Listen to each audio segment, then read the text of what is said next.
Ассалаумалейкум, досы кеңден совет міне. Мощный рестайлинг Волга тауып алдым. Все родном.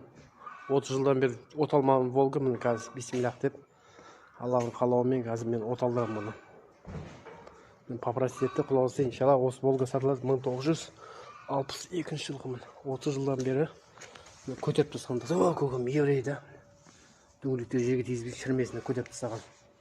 Бисмиллах ашақ есім. Салонда бәрі идеал, заводском краске, щитокрылдан көрдіңдер ма? Автомат бұл, баяғыда скоростардан да енді бар. Қазір от алдырам мұны, 30 жылдан бері жүрмеген көлік дейді. 30-35 жыл болды дейді. Соның қазір міне енді сағат бар, қараңдаршы, не деген әдемі сағат. Лайк басып, комментарий жазыңыздар. Міне, заводский автомат. Газ, тормоз. Бұның екінші серігі бар еще. Телефон нөмір несі белгілеп кетемін. X нөмірде тұр ма біреу? Бисмиллах. Екінші бар. Міне екінші Волгамыз. Тоже родной краскіде тұр. Бұның от алмағаны 40 жыл болды дейді. Көкем осындайдың мастері, осындай қызғат. Бисмиллах. Салон көресіздер ағайындар. Салон әлі. Завод құмын, завод. Тоже автомат көресіңдер ба, скорысы.